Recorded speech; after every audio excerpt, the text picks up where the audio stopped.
Raghuveera Reddy.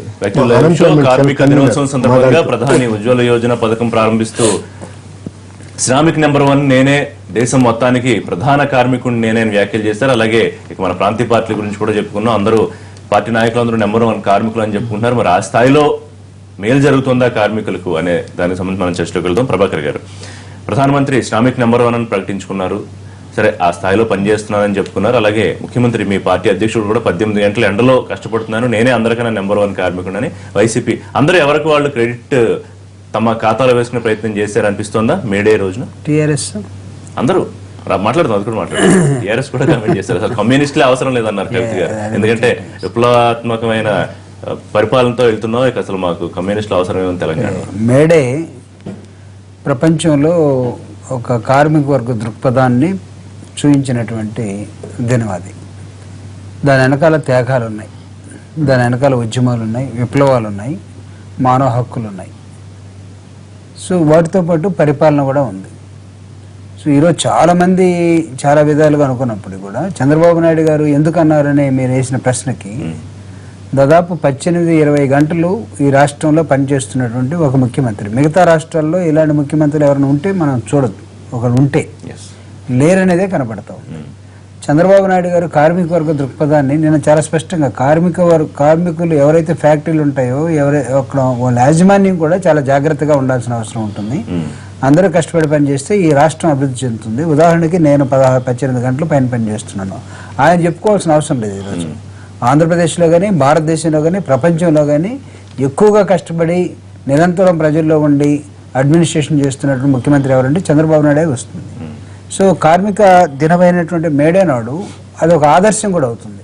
At the same time ఆయన చాలా జాగ్రత్తగా చెప్పిందంటే కార్మికులకు రావాల్సిన హక్కుల్ని ఒకవేళ యాజమాన్యాలు కాలు రాస్తే మీరు ఇబ్బంది పడతారు, దీన్ని ఒక సుహృద్భావ వాతావరణంలో ఈ రాష్ట్ర అభివృద్ధి కోసం వాడండి అని చెప్పారు. అది చంద్రబాబు నాయుడు గారికి కరెక్ట్గా తను చెప్పేది సరిపోతుంది. అయితే మిగతా ఆ తెలంగాణలో కమ్యూనిస్టులు అవసరం లేదు, విప్లవ రాజకీయాలు అవసరం లేదు, మొత్తం ముఖ్యమంత్రి వచ్చే ముందు మా పార్టీలోనే శ్రామిక అన్న పేరుంది, సో కార్మికుల కోసం శ్రమించేది, వాళ్ళ కోసం పోరాడేది మేమే వైసీపీ కూడా నేను స్టేట్మెంట్ ఇచ్చారు జగన్మోహన్ రెడ్డి. సరే, ఇక వాళ్ళు చేస్తున్నారా? వైసీపీ వాళ్ళు నిజంగా కార్మికుల కోసం ఉన్నారా, లేకపోతే పెట్టుబడిదారుల కోసం ఉన్నారా, లేకపోతే ఇంకొక స్వార్థపరుల కోసం ఉన్నారా, బిజినెస్ పీపుల్ కోసం ఉన్నారా తెలుస్తూనే ఉంది. సో ఉన్నటువంటి ఆలోచన కరెక్ట్గా మేడే అంటే నిజంగా వాళ్ళకి డెఫినేషన్ తెలిస్తే సంతోషమే. ఒక విధంగా చెప్పాలంటే మేడే ఏదో మాట్లాడాలి కాబట్టి, లేకపోతే ఎవరైనా ప్రాంప్టింగ్ రాసి చేస్తే మాట్లాడితే ఇది అవుతుంది. కష్టపడే విధానం ఉండాలి, ఉన్నా లేకపోయినా కానీ జగమెరిగినటువంటి సత్యమే కదా ఇదంతా కూడా. మేడేని జస్ట్ లైక్ దట్ మాట్లాడాలనుకుంటే పొరపాటు అవుతుంది. May Day it has got its own significance ప్రపంచంలో. ఇదే మన రాష్ట్రంలో పుట్టింది కాదు, లేదా మన దేశంలో ఉన్నటువంటిది కాదు. ఈరోజు చాలామంది క్లెయిమ్ చేసుకోవడానికి ప్రయత్నం చేసినా ప్రజలు ఉంటారు, కార్మిక వర్గం ఉంటుంది, లేకపోతే చట్టాలు ఉంటాయి. వీటన్నిటి ఆ ఫ్రేమ్లో మేడేని మనం చూడాల్సిన అవసరం ఉంది. సో మిస్సింగ్ మేడే టోటాలిటీ మనం ఏదో సంథింగ్ లైక్ మాట్లాడుకుంటూ పోదామంటే ఒక బ్యాక్గ్రౌండ్ అనేది మోస్ట్ ఇంపార్టెంట్. యాజమాన్యాలు కుమ్మకాసే పరిస్థితి ఉండదు, తెలుగుదేశం పార్టీ ఆధ్వర్యంలో చాలా స్పష్టంగా అదే రెండు కూడా బయలాటరల్ ఇష్యూస్ వచ్చినప్పుడు మనం ఎట్లా ఉండే అక్రాస్ ద టేబుల్ ఒకళ్ళ యాజమాన్యానికి కార్మిక వర్గానికి పెద్ద ఫ్యాక్టరీస్లో ప్రాబ్లం వచ్చింది అనుకోండి, సో కూర్చొని మాట్లాడుకోండి. ఇప్పుడు ఈరోజు మనం పబ్లిక్ సెక్టర్స్ ఉన్నాయి, పబ్లిక్ సెక్టర్స్లో ఈరోజు నేను పనిచేసిన మెథాని కానీ, లేకపోతే బీడీఎల్ కానీ, లేకపోతే ఇంకొక బిహెచ్ఎల్ కానీ, బిఎల్ కానీ, ఐడిపిఎల్ ఇవన్నీ చూసినప్పుడు సో అక్కడ గతంలో ఉన్నటువంటి నేపథ్యం ఈరోజు పోయింది. మనం వీఆర్ ఆల్ ఇంటూ ఆఫ్టర్ 1984 ఎల్పిజిలోకి వెళ్ళిపోయాం. లిబరలైజేషన్, ప్రైవేటైజేషన్, గ్లోబలైజేషన్లోకి వెళ్ళిన తర్వాత యాజమాన్యం ఏంటి, లేకపోతే కార్మికులు ఏంటి, ఈ దృక్పథాలు కూడా వాటిలో మార్పులు వచ్చాయి. ఈరోజు మీరు చూడండి, there is no direct recruitment, అంతా కూడా కాంట్రాక్ట్ సిస్టము, లేకపోతే అవుట్ సోర్సింగ్, లేకపోతే ఇంకొక విధానం, ఇవి రకరకాల పేర్లతోటి వాళ్ళు కూడా కష్టపడుతున్నారు కదా, కనీస వేతనాలు ఉన్నాయి. కనీస వేతనాలే కాదు, మహిళలకి సరైనటువంటి హక్కులు లేకపోవటం, లేకపోతే బాల కార్మికులు ఉండటం, లేకపోతే పనిచేస్తున్నటువంటి కార్మికులకి లేబర్ ఫోర్స్ ఏదైతే ఉంటుందో వాళ్ళకి ఇవన్నీ there are so many activities. So ఇవన్నీ ప్రపంచంలో వచ్చిన మార్పులకి భారతదేశంలో ఉన్నటువంటి ఇండస్ట్రీ కూడా, లేకపోతే ఇంకో చాలా ఏరియాలు కుదుపు గురైనాయి. సో వీటిని దృష్టిలో పెట్టుకుని విడిపోయినటువంటి మహారాష్ట్రలో మా ముఖ్యమంత్రి గారు చెప్పింది ఏంటంటే కార్మికుల హక్కుల్ని మనం ఎక్కడైనా సరే ఇబ్బంది పెట్టకుండా యాజమాన్యాలు కూడా జాగ్రత్త పడాల్సిన అవసరం ఉంది. ఇద్దరు కలిసి పనిచేస్తేనే ప్రొడక్టివిటీ వస్తుంది. దానికి ఉదాహరణగా దాదాపు 18 గంటలు 20 గంటలు ఈ దేశంలో పనిచేస్తాం ఈ రాష్ట్రంలో. కాబట్టి మీరు దీన్ని క్లాసికల్ ఎగ్జాంపుల్ గా తీసుకొని చెప్పడం జరిగింది. ఇట్ డజంట్ మీన్ దట్ ఇక్కడ కమ్యూనిస్టులు అవసరం లేదని తెలంగాణలో ఎవరనంటే కమ్యూనిస్ట్ అవసరం లేదని అసలు ఎవరైనా కోరుకుంటే తప్పు అవుతుంది. ఈ దేశంలో గానీ ప్రపంచంలో గానీ ఒక వర్గం తరపున ఎక్కడైతే బాధ ఉందో ఎక్కడైతే కష్టం ఉందో వాళ్ళకి ఇమీడియట్ గా గుర్తొచ్చేది ఆల్మోస్ట్ ఆల్ కమ్యూనిస్టులు. కార్మికుల కోసం వాళ్ళు వీళ్ళు చేయటం వేరు. తెలంగాణలో టీఆర్ఎస్ కార్మికుల కోసం మొత్తం మేమే పాటలు పాడతాం, మేమే రాస్తాం, మేమే గజ్జి కడతాం టీఆర్ఎస్, కాబట్టి మిగతా కమ్యూనిస్టులు అవసరం లేదు అనుకుంటే వెళ్ళండి ఒకసారి సింగరేణి కాలేజ్. అక్కడ ఉన్నటువంటి సిఐటి కానీ లేకపోతే సికాసా కానీ లేకపోతే ఏఐటిసి కానీ లేకపోతే ఇంక్లూడింగ్ కాంగ్రెస్లో ఉన్నటువంటి టిఎన్టీసీ కానీ ఇవన్నీ ఉన్నాయి అక్కడ. అట్లానే తెలుగుదేశంలో వింగ్స్ కానీ ఇవన్నీ ఉన్నాయి. సో ఇవన్నీ అవసరం లేదు మేమే చేస్తున్నాం అంటే చాలా అతిశక్తి అవుతుంది. సార్ ఇప్పుడు మీడియా యొక్క పుట్టు పూర్వోత్తరాల గురించి ఎవరు మాట్లాడుకున్నా కూడా అది శ్రామిక వర్గానికి సంబంధించింది. అది it may be organised or unorganised. 18 గంటలు కష్టపడుతున్నటువంటి చంద్రబాబు నాయుడు గారు 18 నిమిషాలు రోజుకు శ్రామికుల గురించి కానీ ఆలోచన చేస్తే శ్రామికులు అవస్థలు బయటపడతాయి. ఈ రోజు కూడా గురుకుల పాఠశాలలో 4,000తో వెట్టి చాకరీ చేస్తున్నారు టీచర్లు. గురుకుల ఎస్సీ ఎస్టీ గురుకుల పాఠశాలల్లో. అది మా ప్రభాకర్ రావు గారు కూడా తెలుసు. సార్ ఇక్కడ ఇసుక పాలసీ తీసుకొచ్చి బేల్దారి మేస్త్రికి, కార్పెంటర్కు, ఎలక్ట్రీషియన్కు, ప్లంబర్కు పనులు లేకుండా పోయినాయి. ఆంధ్రప్రదేశ్లో మీ ఇసుక పాలసీ వల్ల వీళ్ళందరికీ పనులు లేకుండా పోయినాయి. కార్పెంటర్కి పని, బేల్దారి మేస్త్రికి లేదు, కూలీలకు లేవు, ఎవరు పనులు లేకుండా పోయినారు. ఇండస్ట్రీస్ క్లోజ్ అయిపోయినాయి. 30,000 మంది కార్మికులు బెరటీస్ ప్రాజెక్ట్ వల్ల 30,000 కార్మికులకు వలస వెళ్ళిపోయేసినారు. మనం చెప్పడం వేరు సార్, చేయటం వేరు. మీ పాలసీలో మీరు పకడ్బందీ పాలసీని మీరు తీసుకొచ్చి సిమెంట్ పాలసీ వల్ల 30% ప్రొడక్షన్కి వచ్చేసింది, 70% క్లోజ్ చేసుకోగలిగినారు. మీ పాలసీల ద్వారా శ్రామిక వర్గాన్ని మీరు ఉపయోగపడాల. మహాత్మా గాంధీ ఎన్ఆర్జీఎస్ పథకాన్ని మేము 150 రోజులకు ఇస్తే ఇచ్చినప్పుడు 90% అని మొన్న మార్చి 24వ తారీఖు జీవో ఇస్తారు. 90% సీసీ రోడ్స్ కానీ 10% వచ్చేసి మహాత్మా గాంధీ ఎన్ఆర్జీఎస్ ప్రోగ్రామ్ ఏంది సార్? అది శ్రామికులకు సంబంధించి అనార్గనైజ్ సెక్టర్ పేదలకు సంబంధించింది. దాన్ని కొలాప్ చేసేసారు. వీళ్ళు అంటున్నారు సార్ టీఆర్ఎస్ వాళ్ళు, మేము వాళ్లే మా దేవుళ్ళు అనేసారు. పారిశుద్ధ కార్మికులకి మా దేవుళ్ళు వాళ్ళు పూజ చేస్తానన్నారు. హైదరాబాద్ లో పారిశుద్ధ కార్మికులు పోలీసులు పెట్టి నొట్టిస్తారు. మీరు ఇవన్నీ చెప్పటం వేరు, చేయటం వేరు. భారతీయ జనతా పార్టీ ఏం చెప్పేసింది? ఆమ్ ఆద్మీ భారతీయ జనతా పార్టీ తీసుకొచ్చి ప్రధాన మంత్రి యోజన పథకం కింద ఒకటి తీసుకొచ్చారు. బ్యాంక్ అకౌంట్ చేయమని. ఏంది లక్ష్మీనారాయణ ముద్రా బ్యాంక్, జన్ యోజన కార్మికులకు అందరికి చాలా ఆశ కలిగిపోతుంది. జన్ ధన్ యోజన ఏదో వచ్చేసినారు. మేము బ్యాంకులో అకౌంట్ చేసుకుని మీకు బ్లాక్ మనీ అంతా ట్రాన్స్ఫర్ 17 లక్షల నుంచి 75 లక్షల్లోకి ట్రాన్స్ఫర్ చేసేస్తామని ఆశ కల్పించారు. ఇవన్నీ ఎడదాకా దారితీస్తున్నాయి సార్. శ్రామిక వర్గం కోసం పడుతున్నటువంటి పాటు చాలా తక్కువ. మీరు ఆలోచన చేయండి, మీ ఆలోచన అమలు చేయండి. తెలంగాణ కాంగ్రెస్ కేంద్ర రాష్ట్ర ప్రభుత్వాలు కార్మిక వ్యతిరేక విధానాలను నిన్న ఈ సందర్భంగా కామెంట్ చేశారు. కొత్త పరిశ్రమలు మాట నుంచి పరిశ్రమలు మూతపడిపోతున్నాయి. ఎందుకు పారిశ్రామిక విధానం తీసుకొచ్చిందిగా తెలంగాణ రాష్ట్ర ప్రభుత్వం? పారిశ్రామిక విధానం తీసుకొచ్చింది, పని చేస్తున్నటువంటి వాళ్ళకి పనులు లేకుండా పోయినాయి. ఏం సార్ మీరు పని చేస్తున్నటువంటి వాళ్ళే మూటములు సర్దుకొని పోతా ఉంటే కొత్త పారిశ్రామికతో నీకు ఎంత ఎఫెక్టివ్ గా పనిచేస్తున్నది?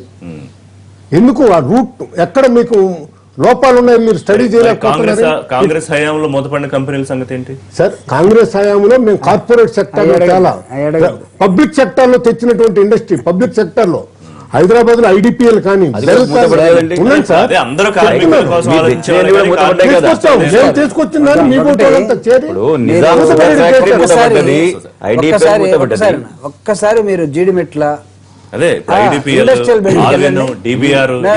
వెళ్ళండి. ఈరోజు నాట్ ఓన్లీ పబ్లిక్ సెక్టర్స్ అంటే మీరు కాంగ్రెస్ పార్టీలో ఇవన్నీ ఏమైనా అని అడిగితే చెంగల్రాయుడు గారు అద్దప్ప మిగతా అన్ని కూడా సర్కాస్టిక్ గా మాట్లాడితే ఒక నిమిషం మీ పాలసీలు కానీ ఈ జీడిమెట్లలో ఉన్న మన కళ్ళ ముందు ప్రశాంతి నగర్ కానీ జీడిమెట్లు కానీ ఈ అలైడ్ ఫ్యాక్టరీస్ ఎక్కడైతే ఉన్నాయో ఇవన్నీ కూడా ఆల్మోస్ట్ వాళ్ళు క్లోజ్ అయిపోయినాయి. మొత్తం వాళ్ళు లేత్ మిషన్స్ పెరుకొని వెళ్ళిపోయారు, డ్రిల్లింగ్ మిషన్స్ లేవు, లేకపోతే మిల్లింగ్ లేదు, వెల్డింగ్ మిషన్స్ తో చాలా షాపులు మూసేసుకొని షట్టర్ వేసి వెళ్ళిపోవటం జరిగింది. సో రైట్లీ పాయింట్ అవుట్, దాని గురించి మాట్లాడరు. ఈరోజు కార్మిక వర్గ దృక్పథాన్ని తెలుగుదేశం పార్టీ ఎందుకు చెప్తుందంటే మొత్తం కష్టపడి పనిచేసి మేము రీబిల్డ్ చేసుకోవాలి అక్కడ. సో మీకు తెలుసు రాష్ట్ర మీరు ఎలాంటి అంశంలో దృష్టి పెడితే కూడా మంచిది. ఇఫ్ ఐఎమ్ రైట్, బయోమాక్స్ అది వైజాగ్ లో కంపెనీ వాళ్ళు 3-4 రోజులు దాదాపు రోడ్ల మీదకి వచ్చారు, ఆందోళన చేశారు, కనీస వేతనాలు లేవు, పిఎఫ్ మీద వాళ్ళు మళ్ళీ వెనక్కి తీసుకుంటారు. అడ్రస్ చేయడం చాలా ఆలస్యం. అంటే ఇప్పుడు కొన్ని చోట్ల ఏంటంటే యాజమాన్యాలు మేనేజ్మెంట్ లో ఉన్నటువంటి వాళ్ళు చాలా ఇన్హ్యూమన్ గా బిహేవ్ చేసిన పరిస్థితులు ఉన్నాయి ఈ దేశంలో, ఈ రాష్ట్రంలో కూడా. సో వాటి మీద కరెక్ట్ గా వాటి మీద మీరు యాక్షన్ తీసుకుంటే మీరు చెప్పినవన్నిటికీ దానికి justification we are not going to spare అక్కడ మేము చెప్తున్నాం. ఎందుకంటే మాకు ఎంత బాధ్యత ఉందో, ఏది కార్మికుల గురించి మాట్లాడేటప్పుడు కార్మిక వర్గాన్ని పనిలో పెట్టుకున్న మేనేజ్మెంట్ కూడా వాళ్ళని కూడా చాలా జాగ్రత్తగానే హ్యాండిల్ చేయాల్సి రెండు బోత్.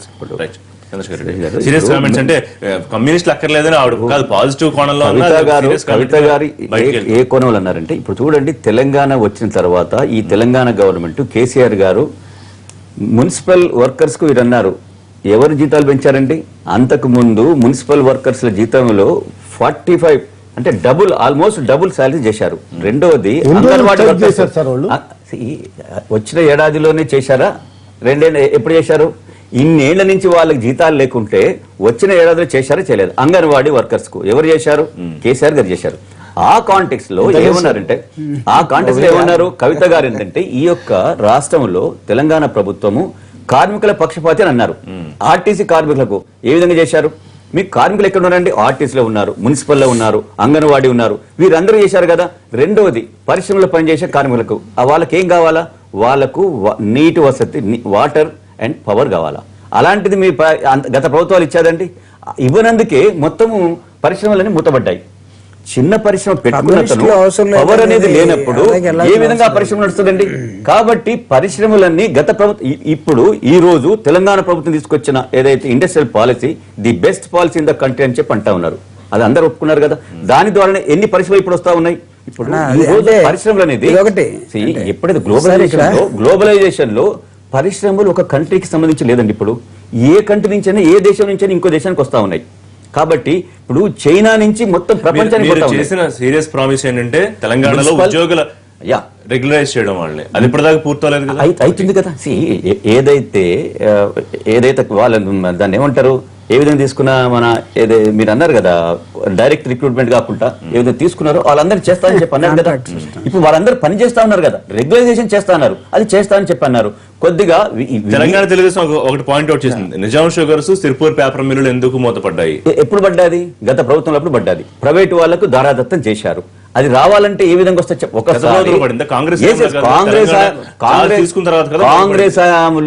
కాంగ్రెస్ హయాంలో పడిపోయింది. అది సిరిపూర్ పేపర్ మిల్ అయినా అంతే కదా, కాంగ్రెస్ హయాంలో పడ్డది కదండి. కాంగ్రెస్ హయాంలో ప్రైవేటైజేషన్ అయిపోయింది. అది తెలుగుదేశం హయాంలో మూతపడ్డది, కాంగ్రెస్ హయాంలో ప్రైవేటైజేషన్ అయింది. కాంగ్రెస్ హయాంలో మూతపడ్డది కాదు, ప్రైవేటైజేషన్ అయింది. కాంగ్రెస్ హయాంలో దాని మీద కమిటీ వేసిండ్రు, కమిటీ సిఫార్సులు చేసింది, కాంగ్రెస్ ఆ సిఫార్సులు అమలు చేయలేదు. తెలంగాణ రాష్ట్ర సమితి మేము అధికారంలోకి వచ్చి 100 రోజుల లోపల దీన్ని ప్రైవేట్ నుంచి ప్రభుత్వం స్వాధీనం చేసుకుంటుంది, పునర్వైభవం తీసుకొస్తుంది అన్నారు. పునర్వైభవం తీసుకొస్తుంది అన్న దగ్గర మొత్తానికి దాన్ని క్లోజ్ చేసారు. దాంట్లో 40,000 టన్నులు మెట్పల్లి యూనిట్ లో ఉన్నది, 55,000 టన్నులు చెరుకు బోధన్ శక్కర్ నగర్ యూనిట్ లో ఉంది. మరి దాని కింద కాంటాక్ట్ ఉంది. 85,000 టన్నులు ముంబోజిపల్లి మెదక్ యూనిట్ లో ఉంది.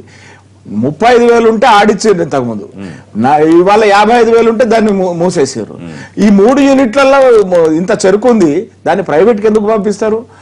3 యూనిట్లు ఆడించడానికి అవకాశం ఉంది, 3 యూనిట్లు ఆడించలే, కనీసం 1 యూనిట్ ఆడించండి. మొత్తానికి మూసేసారు. పునర్వైభవం అంటే ఫ్యాక్టరీ పెట్టక ముందు స్థితికి వీళ్ళు తీసుకొని పోయారు. వీళ్ళు కార్మికుల హక్కుల గురించి మాట్లాడతారు.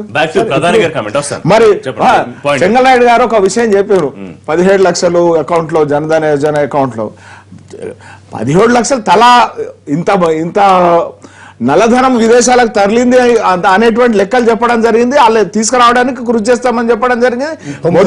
ప్రభుత్వం గురించి ప్రస్తావన తెస్తే మీరు ఇబ్బంది ఒక విషయం చెప్తా ఉన్నాం. మేము ప్రజల పక్షాన, ప్రజల సంపద కాపాడే పక్షాన ఉన్నాం. పారిశ్రామిక వర్గాలకు తుట్టికి పావుసేరు బొగ్గు గన్లు అంటగడితే దాన్ని ఇప్పుడు మళ్ళీ రియాక్షన్ చేసి 3,30,000 కోట్లు ఇవాళ రికవర్ చేశారు. ఆ స్కామ్ నుంచి రికవర్ చేసినటువంటి పరిస్థితి ఉంది. 2G స్పెక్ట్రామ్ సంబంధించి 1,12,000 కోట్లు రికవర్ చేసినటువంటి ప్రధాని మోదీ మీద ఒక సీరియస్ విమర్శ ఉంది. ఆయన కార్పొరేట్లకు సంబంధించి పథకాలు అలాంటి విధానాలు నూతన పారిశ్రామిక విధానాలు తీసుకొస్తారని. అలాగే శ్రామిక్ నెంబర్ 1 ఆయన చెప్పుకోవడానికి కుదురుతుందా? ఎందుకంటే ఇప్పటికీ గల్ఫ్, దుబాయ్ ఇంకా దేశాలకు తరలి వెళ్ళిపోతున్న కార్మికులు ఇక్కడ పని లేక మన దేశంలో లేరా? విషయం చాలా స్పష్టంగా గుజరాత్ నుంచి దుబాయ్ కి, గుజరాత్ నుంచి నైజీరియాకు, గుజరాత్ నుంచి అప్పుడు ఆయన ముఖ్యమంత్రి గారు దేశం అంతా ఇప్పుడు ఆయన బాధ్యత కదా, అక్కడికి వెళ్ళిపోయినారు. మీరు బయట చెప్తా ఉన్నాను. కాంగ్రెస్ హయాంలో బొగ్గు గనులు అంటగట్టింది ఆ స్కామ్ ఏదైతే ఉన్నదో పారిశ్రామిక వర్గాలకు అంటగట్టారు. వాటి నుంచి కోర్టుకు భారతీయ జనతా పార్టీ ఎంపీ దాన్ని వెలికి తీసిన తర్వాత, కోర్టులో దాన్ని రద్దు చేసిన తర్వాత పారదర్శకంగా ఇవాళ దేశం మొత్తం ఒక విధానాన్ని, పారదర్శక విధానాన్ని పెట్టి ఓపెన్ టెండర్ ఇవాళ చేయడం వల్ల 3,30,000 కోట్లు వచ్చింది. నేను ఇక్కడ మీరు చాలా స్పష్టంగా మీకు అర్థమవుతా ఉన్నది, పారిశ్రామిక వర్గాలకు ఎవరు కొమ్ము కాసారు, పారిశ్రామిక వర్గాల నుంచి పోయినటువంటి సొమ్మును ఎవరు రికవర్ చేసారు అనేటువంటి విషయం ఇక్కడ చాలా వలసలు ఆగలేదు కదా అంటున్నాను నేను. వలసలు ఆగలేదు కదా, వెళ్తూనే ఉన్నారు కదా. ఒక విషయం అండి, పనులు లేక ఇవాళ స్కిల్ డెవలప్మెంట్ పేరుతో అంటే ఇప్పటి వరకు ఉన్నటువంటి విద్యా విధానంలో మామూలు డిగ్రీ చదవడం వల్ల డిగ్రీ చదివిన తర్వాత ఉద్యోగం కావాలంటే ఆఫీసులో ఉద్యోగం కావాలి. ఇవాళ పెరుగుతున్నటువంటి విభిన్న రంగాల్లో అభివృద్ధికి అనుగుణంగా ప్రపంచ దేశాలతో పోటీ పడే విధానంగా నైపుణ్యానికి సంబంధించి వృత్తి నైపుణ్య విద్యలు 1,500 అంశాల్లో ఇవాళ శిక్షణ ఇవ్వడం జరుగుతా ఉన్నది. ఆ రకంగా ఉద్యోగ అవకాశాలను కల్పించడం జరుగుతుంది. ఈ రోజు ఈ యొక్క 21st సెంచరీలో వలసలు అనేది పోతా ఉంటాడు. మీకు మీ వృత్తిలో మీరు అంటే జాబ్ గురించి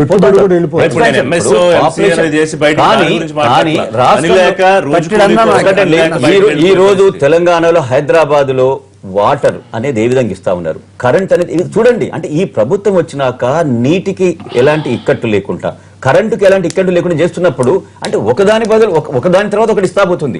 ఇండస్ట్రియల్ పాలసీ తీసుకొచ్చింది కాబట్టి ఇలాంటి బీజేపీని అంటే బీజేపీ మీద కౌంటర్ లేకపోతే మిమ్మల్ని మీరు సపోర్ట్ చేసుకుంటారు. మా ప్రభుత్వం, మా తెలంగాణ ప్రభుత్వము పెద్ద ఎత్తున ఏదైతే ఇండస్ట్రీస్ కు ఏవి కావాలనేది నీటి వసతి లేకుంటే పవర్ ఇలాంటి కల్పిస్తుంది. దాని ద్వారా ప్రైవేటు కంపెనీలు ఉన్నప్పుడు వారు కూడా ప్రభుత్వ కంపెనీలన్నీ మూతపడ్డాయండి. ఎందుకంటే ప్రభుత్వ కంపెనీల గురించి మనకు తెలుసు, ప్రభుత్వం పెట్టుబడి పెడుతుంది కానీ రిటర్న్ రాదు. కాబట్టి ప్రభుత్వంతో కాదు ఇది. కాబట్టి ఈ యొక్క గ్లోబలైజేషన్ టైంలో ప్రభుత్వము ప్రైవేటు రెండు కలిసితేనే అందరికీ ఉపాధి కలుగుతుంది, అందరికీ ఉద్యోగాలు వస్తాయి. ఈ రోజు ప్రపంచానికంతా బల్క్ డ్రగ్స్ ఎక్స్పోర్ట్ అవుతున్నదని ఇక్కడ పెట్టినటువంటి ఐడిపిఎల్లో పనిచేసి ఎక్స్పీరియన్స్ తీసుకున్నటువంటి వాళ్ళు సపరేట్ ఇండస్ట్రీ పెట్టుకుని చేసుకున్నారు. ఇక్కడ ఇది ఐడిపిఎల్ మూతపడ్డా ఇక్కడ పనిచేసినటువంటి వాళ్ళు దాంట్లో అనుభవం సంపాదించుకొని సొంత ఇండస్ట్రీ పెట్టుకొని మళ్ళీ కొత్త కొత్త ప్రొడక్షన్ చేసుకొచ్చి చేయగలిగినారు. ప్రపంచంలో బల్క్ ఇండస్ట్రీ హైదరాబాద్ వారు చెంగల్నాయుడు గారు చెప్పారు కాబట్టి నేను ఇక్కడ ఒక విషయాన్ని ప్రస్తావిస్తా ఉన్నాను. ఏదైతే రామగుండం ఎరువుల కర్మాగారం దేశంలో 4 కర్మాగారాలు 91లో 92లో మూతపడితే ఇప్పుడు వాటిని రివైవ్ చేసి వాటికి ఒక్కొక్క ఫ్యాక్టరీకి 5,000 పైగా కోట్లు కేటాయించి మోడర్న్ టెక్నాలజీని అడాప్ట్ చేసి వాటిని పునరుద్ధరిస్తున్నది కేంద్ర ప్రభుత్వం. అదే రకంగా వారు చెప్పినట్టు ఐడిపిఎల్ పునరుద్ధరించడానికి అనుగుణంగా పరిశీలిస్తున్నది కేంద్ర ప్రభుత్వం. ఆ విషయం స్పష్టం. ఇప్పుడు కార్మికులు చిన్న ఉద్యోగాలు వచ్చి వాళ్ళ పిఎఫ్ మీద మీరు చేసిన ఆలోచన వాళ్ళు ఎంత ఆందోళన చేశాక వెనక్కి వెళ్ళారు. ఏది పన్నుల విధానం కానివ్వండి లేకపోతే గురించి కానీ అది చాలా పెద్ద ప్రాబ్లం ఇష్యూ కదా. అది పిఎఫ్ మీద ఏదైతే 8.7 8.8 మార్జినల్ డిఫరెన్స్ రికమెండ్ చేసింది 9 కదా, 9 వరకు వెళ్ళొచ్చని రికమెండ్ చేసింది కదా. ఒకటి. రెండో విషయం ఏంటంటే పిఎఫ్ ను తాము జమ చేసుకున్నటువంటి పిఎఫ్ ఎక్కడున్నా కూడా వారికి ఒక నంబర్ ఇచ్చి అది ఆలోచన చేసింది. ఇవాళ 10,000 కనీస వేతనం 10,000 కనీస వేతనం పెట్టుకున్న దాని మీద మీ పెత్తనం ఏందప్ప. అక్కడ ఇవాళ 1,000 కోట్లు మీరు క్లెయిమ్లు ఇవ్వకపోవడం వల్ల ఇదేంది. క్లెయిమ్ ఎక్కడున్నా కూడా ఎక్కడ ఏ ఫ్యాక్టరీలో పనిచేసినా కూడా మొబిలిటీ అనేటువంటిది కల్పించింది కేంద్రం. కార్మిక వర్గం కూడా ప్రొడక్షన్ సెంటర్స్ లో ఎక్కువగా ఉంటుంది. వైట్ కాలర్ కన్నా మనం మామూలుగా మాట్లాడుకున్నప్పుడు సో దీన్ని అడ్రస్ చేసే పరిస్థితుల్లో ప్రభుత్వాలు ఎలా ఉండాలి? యాజమాన్యాలకి మనం చట్టాలు చేయటం లేకపోతే దాన్ని ఇంప్లిమెంటేషను సరిగా చూసుకోకపోవటం ఇవన్నీ బ్యాడ్ ఎఫెక్ట్స్ వస్తున్నాయి. ఈరోజు భారతదేశంలో మనం మేడైన గురించి మాట్లాడుకునే సమయంలో పోటీపడి స్టేట్మెంట్లు ఇవ్వచ్చేమో కానీ సో కార్మిక వర్గ దృక్పథం అంటూ ఒకటి ఉండాల్సిన అవసరం ఉంది. అదే కార్మికులు అందరూ మాకు సంబంధించిన వాళ్ళే, మాకు చెందిన వాళ్ళే, మా పక్షమే అనే మాటలు కాకుండా చేతల్లో కూడా అంటే అది ఇంకొక విషయం అండి. థ్యాంక్ యూ లక్ష్మీనారాయణ గారు. ఏదో చెప్తున్నారు, చెప్పండి ఒక పాయింట్. ఇంకొక విషయం, ప్రభుత్వంలో కనీసం మహిళలకు హక్కు లేదు. రైట్, మళ్ళీ ఆయన ఇంకో కౌంటర్ చెప్తారు. కార్మికుల గురించి అంటే ఆ మహిళల హక్కులే కాపాడిన వాళ్ళు కార్మిక హక్కులను ఓన్ చేసుకునే